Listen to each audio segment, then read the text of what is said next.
Bonjour à tous, alors je vais vous partager à travers cette vidéo un outil qui va vous permettre d'organiser des rendez-vous en ligne, d'organiser des consultations en ligne, d'organiser des conférences en ligne, dans la mesure où ce sont des moments de réunion à distance avec de la vidéo et avec des personnes de confiance, des personnes qui ne vont pas compromettre d'une quelconque manière votre rendez-vous, puisque c'est un logiciel qui donne autant de pouvoir à la personne qui l'organise qu'aux personnes qui sont présentes le jour J.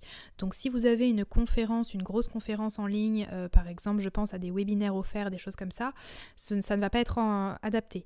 Par contre, si vous avez une consultation que vous voulez faire à distance, si vous avez une formation avec un nombre de personnes bien défini à distance, ce genre d'utilisation-là va être complètement possible du moment que vous êtes avec des personnes de confiance. Pareil, les personnes vont pouvoir enregistrer ce qui se passe à l'écran. Donc voilà, ça c'est quelque chose qu'il faut savoir. Alors, quand vous êtes sur le logiciel Jitsi, J-I-T-S-I, donc vous tapez jitsi.org, je vous conseille d'utiliser le navigateur Google Chrome. Vous allez cliquer sur Start a Call. Ne vous inquiétez pas, ensuite ce sera en français. Donc Start a Call, ça vous ouvre ici un autre onglet. Et ce qu'on va faire, c'est qu'on va aller régler les paramètres. Donc en haut à droite, sur la petite roue, on clique sur Paramètres et on va cliquer sur Plus pour venir ici sélectionner la langue française. Donc vous cliquez sur ce bouton, puis avec le curseur à droite, vous allez sélectionner et cliquer sur le français. Ensuite, dans Périphérique, on va aller sélectionner la caméra. Donc en général, c'est votre webcam, comme là, coucou. Donc ici, vous pouvez avoir aussi d'autres caméras si vous en avez connecté. Ici, vous avez le microphone, donc ce qui va servir à ce que le son soit envoyé aux autres participants. Et puis, en dessous, vous allez avoir la sortie audio, c'est ce qui va vous permettre, vous, de recevoir le son des autres. Donc là, vous pouvez cliquer sur « Lire un audio de test » pour recevoir le son, voir si vous entendez bien l'audio ou pas. Donc ici, il faut simplement sélectionner en général par défaut. À ce niveau-là, donc au niveau du micro, ce que je vous recommande, c'est de regarder si lorsque vous parlez, vous avez la petite barre bleue qui bouge tout simplement, puisque ça indique qu'un son est enregistré. Et puis au niveau de l'équipement, c'est important d'avoir un bon son. Vous voyez, là je vous parle avec un micro externe. Si vous avez un micro que vous pouvez rajouter, tant mieux. Si ce n'est pas possible, envisagez aussi peut-être d'avoir, vous savez, les kits mains libres que vous pouvez utiliser quand vous téléphonez. Donc voilà, certains peuvent vous permettre aussi de directement parler et d'avoir un son qui soit meilleur en fait pour votre conférence. Ensuite, vous allez cliquer sur Profil et là, vous allez pouvoir indiquer votre prénom, votre nom ou un pseudo en fonction de ce que vous voulez laisser paraître aux autres ou pas. Donc ça va être visible par tous, il faut le savoir. Ensuite, vous allez cliquer sur OK. Une fois cela fait, votre réunion est prête à démarrer. Vous cliquez sur le bouton Créer. Donc on a une fenêtre qui va s'ouvrir avec la visioconférence. Donc là, on va me voir. Voilà, ça y est, je suis en ligne. Vous pouvez me rejoindre dans la visioconférence. Alors, on va voir les différents paramètres à régler avant tout. Donc premièrement, sachez que quand les personnes vont se connecter, là si vous êtes tel quel, si vous n'avez pas encore fait vos réglages, etc., elles vont vous voir directement. Donc la première chose que je fais, c'est de couper le son et la vidéo en bas. Hop, ici c'est le son, ici c'est la vidéo. Donc là c'est coupé quand il y a une croix. Et quand on reclique dessus, ça va relancer la vidéo et relancer le son. D'accord? Donc là, en attendant que tout soit réglé, je peux couper les choses. En bas à droite, on a plus d'actions et on va avoir les paramètres de tout à l'heure qu'on peut retrouver ici. On a un bouton qui est Mute Everyone qu'on peut utiliser pour couper le micro de tous. Ça, c'est bien pratique. Alors pour l'instant, personne n'est connecté, donc ça ne va pas vous servir, mais quand vous avez une formation que vous faites, un coaching ou quoi, avec beaucoup de monde, ça peut être très utile de couper le micro de tous pour commencer, sinon vous allez être interrompu sans cesse avec des bruits parasites, etc. Donc pensez à faire ça. Ensuite à gauche, on a l'option pour partager son écran. Donc si vous êtes un formateur par exemple, ça peut vous être très utile. Vous cliquez sur partager votre écran. Et ici, on va choisir soit l'intégralité de votre écran, une fenêtre d'une application, un onglet Chrome.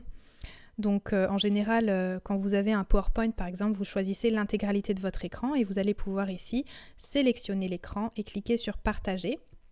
Les personnes en visioconférence vont voir du coup votre écran, votre souris et ce que vous, avec toujours votre voix derrière, donc c'est quand même plutôt pas mal. Moi pour l'exemple, je vais aller sur onglet Chrome, je vais cliquer sur extension, partager et vous voyez que là, hop, tout le monde va voir mon écran. Ok, alors je vais revenir ici, tac. Donc voilà, même en revenant ici, on voit bien que c'est mon écran Chrome qui est partagé. En bas à gauche, vous avez aussi la possibilité de lever, baisser la main pour dire je suis là, j'ai quelque chose à dire. Et puis la possibilité d'un chat. Donc là, les gens peuvent échanger entre eux. Vous voyez, vous tapez, vous faites entrer et on peut dialoguer. Voilà un petit peu pour les options. Donc c'est quand même assez simple. Ensuite, on va aller maintenant tout simplement inviter des personnes à rejoindre cette conférence. Donc on va cliquer sur le petit i en bas à droite et ensuite on va cliquer sur ici copier pour copier ce lien de partage. Donc là c'est le petit logo qu'il y a là, ça permet de copier et on va aller ouvrir un mail, nouveau message, donc vous vous connectez dans votre boîte mail et vous allez faire clic droit, coller ou CTRL-V ou POM-V si vous êtes sur Mac. Et donc mettre, voilà, par exemple, lien pour le rendez-vous, cliquez sur ce lien, ou voilà, vous mettez ce que bon vous semble. Et vous allez mettre les destinataires en question que vous voulez inviter à cette conférence. Si vous voulez limiter un petit peu plus la conférence, voilà, pour que ça puisse pas être partagé trop simplement, vous pouvez aussi ajouter un mot de passe. Dans ce cas-là, les personnes vont recevoir une demande de mot de passe pour se connecter.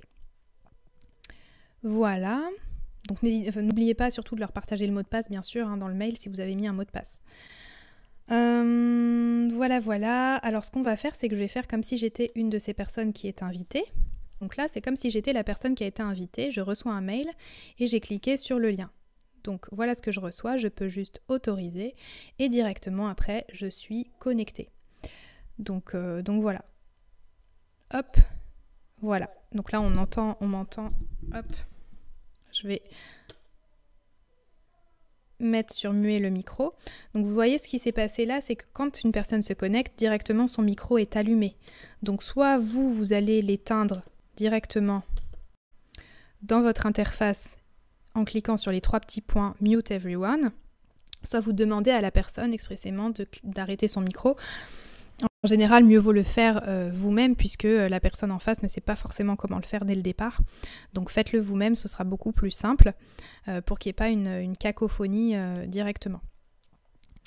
Donc voilà, alors dans les options en bas à droite, vous avez aussi commencer l'enregistrement. Je ne vais pas plus détailler ça ici, mais en tout cas, c'est une option que vous avez. Donc vous pouvez aussi enregistrer votre vidéo et la personne qui est en face et toutes les personnes qui sont à la visioconférence peuvent aussi l'enregistrer. Donc ça, c'est important de bien le noter. En général, bon, quand ce sont des personnes qui ne connaissent pas le logiciel, elles ne vont pas pouvoir l'enregistrer, elles ne savent pas comment faire spécialement.